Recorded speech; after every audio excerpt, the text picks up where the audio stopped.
Vamos dar início então, e agora chegamos num momento muito importante, porque é um momento muito prático.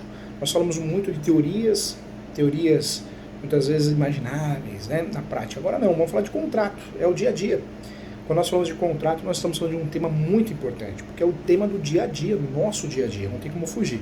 Então vamos estudar, vamos conhecer muito contratos para que possamos aí de fato ajudar o nosso cliente no futuro, passar no exame de ordem. Então a intenção é essa. Quem conhece o mundo dos contratos pode ter certeza que sai na frente. É muito importante conhecer o universo dos contratos. E tem muita bobagem. Infelizmente a graduação deixa a desejar quando nós falamos de contratos, o estudo dos contratos.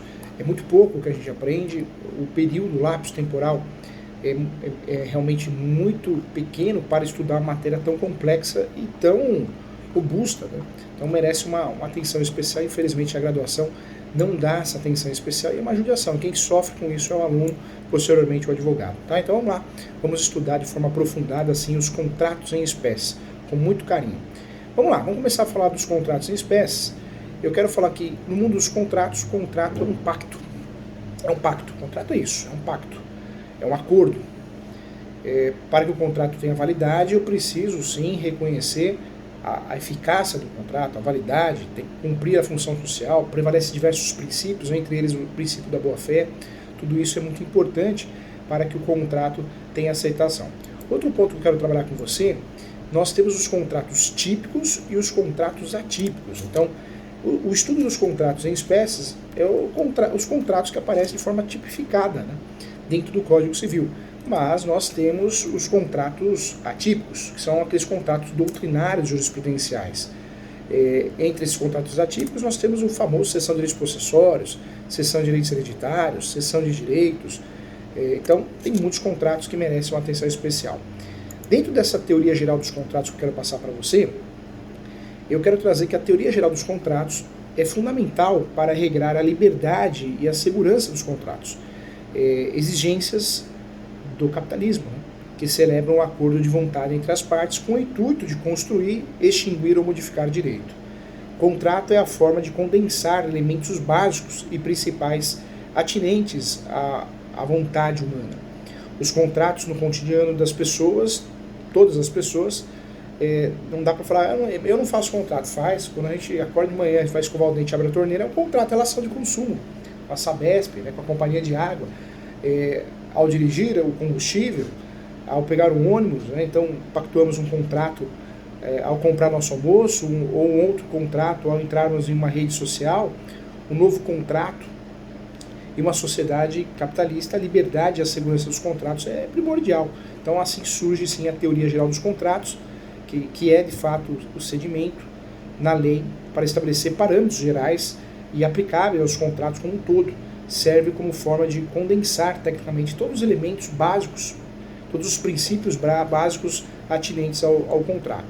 Em importância a esses princípios da teoria geral dos contratos, nós vamos tratar aqui, a história nos mostra que sem segurança e sem liberdade os negócios não acontecem, são frágeis, e isso impacta a economia do país.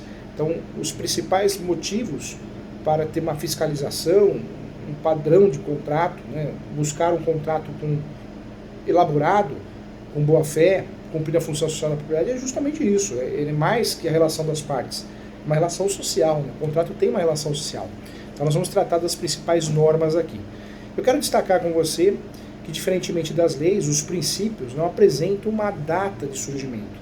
É um valor social que surge, cresce, amadurece na sociedade, momento em que passa a ganhar relevância, mesma medida em que pode surgir o princípio, pode deixar de ser aceito na sociedade esse princípio também. Então vamos lá. Princípios básicos da teoria geral dos contratos, tá? Então vamos trazer aqui.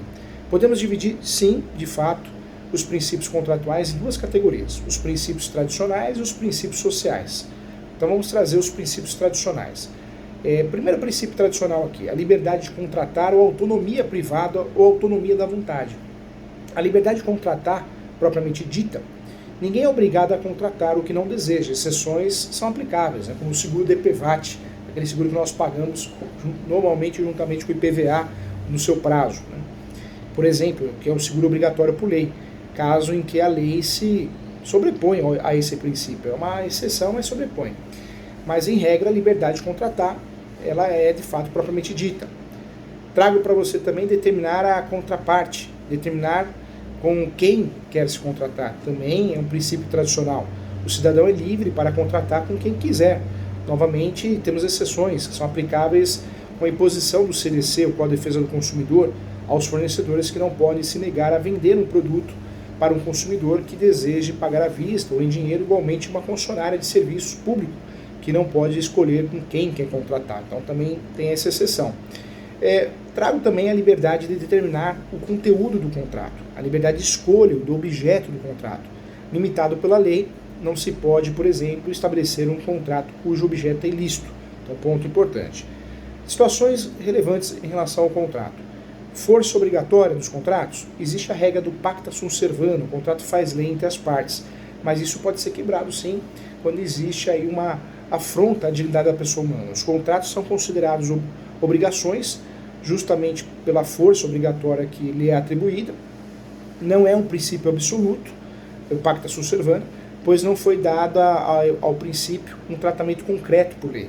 Pode-se, portanto, relativizar sim, com base em lei, no caso da Constituição Federal, quando atinge a dignidade da pessoa humana, ou até mesmo com base em outro princípio, tá? Então é importante. A relatividade das convenções, ou seja, a relatividade dos contratos, via de regra, os contratos geram efeitos para as partes contratantes.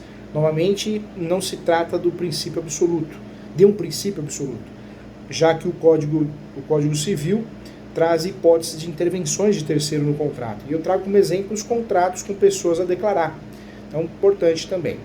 Princípios sociais, agora falando dos outros princípios, dentro dessa classificação didática que nós fizemos.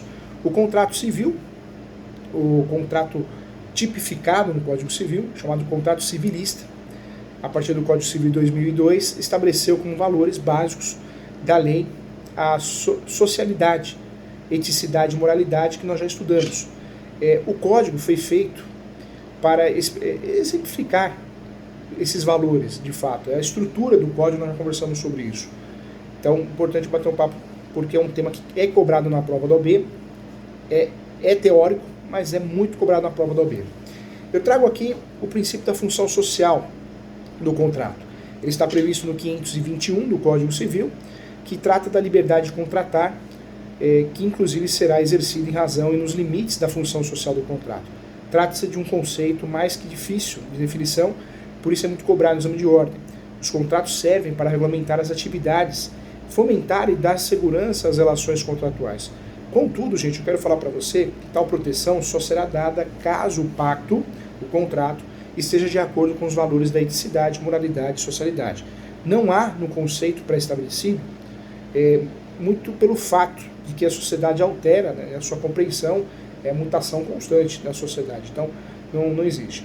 Ponto relevante também, que eu trago para você, que também é outro princípio social, é o equilíbrio contratual. É importante, sim, ressaltar que o desequilíbrio contratual é aceito no nosso ordenamento jurídico e os contratos podem ser onerosos. Por outro lado, os contratos são inaceitáveis quando representam lesão, estado de perigo ou quando são excessivamente onerosos a uma das partes. Isso aconteceu com o contrato em dólar. Naquela época do Corsa Wind, começaram a vender carros parcelados em dólar. E o dólar, no Brasil, a situação mudou, R$1 era $1, passou a 4 vezes mais. Então, muitos bancos, instituições financeiras, na época alegaram, né, a questão do pacta sunt servanda, mas o que foi trabalhado foi a função social e o equilíbrio contratual. Então, foi bem trabalhado e ficou pacificado que não, o contrato se tornou abusivo.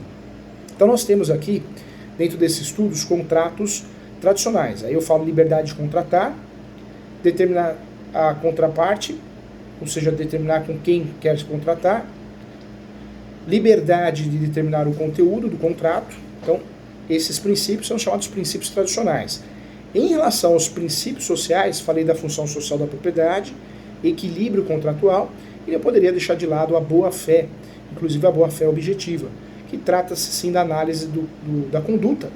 Trata-se da análise da conduta, do ato praticado sem qualquer preocupação em relação ao sujeito. Não importa para a boa-fé objetiva que quis o sujeito, já que não há análise do estado de consciência. Por quê? Porque deve-se apreciar a conduta com base no cidadão médio, não num especialista na área. A boa-fé objetiva, ela encontra-se no artigo 113, O regramento aparece e deve ser interpretado de forma sempre de boa-fé, né, levando em consideração a boa-fé do sujeito. No artigo 187 é a regra de abuso dos contratos, e tem o 422, que é a regra de aplicação dos contratos também. Dessa forma, vamos deixar bem claro aqui para a prova da OAB que há certa proximidade com a função social da propriedade, já que representa o exercício do direito conforme os ditames da sociedade. Ainda estudando a teoria geral dos contratos, eu quero trazer para você os requisitos contratuais. Os contratos são negócios jurídicos que exigem para a sua formação o preenchimento de certos elementos que atribuem a sua legitimidade. E aí eu trago para você vários dispostos, né? Mas dentro desses dispostos legais eu trago o 104 do Código Civil. São requisitos objetivos. O objeto deve ser lícito, possível e determinável. A ausência de qualquer desses elementos representa, gente, muita atenção a isso, a nulidade do pacto, a nulidade do contrato. Exemplo que eu trago, não há como estabelecer um contrato de compra e venda de drogas ilícitas. Não há. Também como comprar um terreno na Lua. Apesar de ter um pastor aí que conseguiu vender, foi preso, vendeu muito terreno na Lua. Vendeu tijolo também, tijolo da salvação, complicado, né? Terreno na Lua por quê? Impossível o objeto, ao menos que tenha uma mudança tecnológica muito grande, uma mudança tecnológica. Também trago aqui as formalidades e solenidades. Formalidades e solenidades, somente quando exigidas por lei. E aí eu trago para você, via de regra, os contratos não precisam ser escritos, dependente de formalidades, a não ser as exceções, artigo 108, como a escritura pública de um imóvel acima de 30 salários mínimos, a cessão de direitos hereditários, que eu preciso da lavratura da escritura pública para um tabelião de notas, tá? Vamos lá, para aprofundar a teoria geral dos contratos, quero trazer para você também e relembrar os requisitos subjetivos, que é a existência de duas ou mais pessoas. Não dá para fazer contrato, temos a declaração de vontade unilateral, mas em regra a existência de duas ou mais pessoas. A capacidade das partes contratantes, 18 anos, já falamos sobre isso, ou emancipada, ou interditada, onde vai ter o seu representante legal, mas são os requisitos subjetivos. Não podemos esquecer da legitimidade das partes para contratar e a manifestação de vontade lícita e também desimpedida, né? Lícita e desimpedida. O contrato social traz as principais alterações, os aspectos de uma empresa, diferenças da empresa em relação, como se fosse um estatuto. Então, isso eu trago um grande exemplo como manifestação de vontade, tá bom? Vamos lá, ainda estudando aqui a teoria geral dos contratos em espécie, conforme se extrai da natureza dos contratos, a autonomia privada é basilar, hein? De forma que os contratos podem prever quase tudo, que não está proibido em lei. De qualquer forma, o legislador redigiu o Código Civil e teve a preocupação, sim, de estabelecer regras específicas para determinados tipos de contratos. São considerados os principais em termos de fluxo econômico, como forma de garantir mais segurança, os contratos em espécie, lembrando que são os contratos tipificados, mas existem vários contratos atípicos, né? Então, é importante bater um papo sobre isso.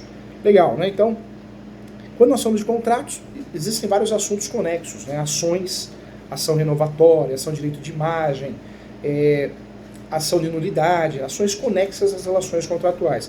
Como existem cláusulas contratuais, os adjetos, pactos antinupciais, são cláusulas que nos interessam muito em relação ao contrato. Então, a teoria geral do contrato, ela é importante, é um tema cobrado no exame de ordem, e você precisaria dominar esse assunto, até mesmo para poder gabaritar essa parte de contratos também. Agora sim, conhecendo essa parte da teoria geral dos contratos, eu quero trabalhar com você os contratos em espécie.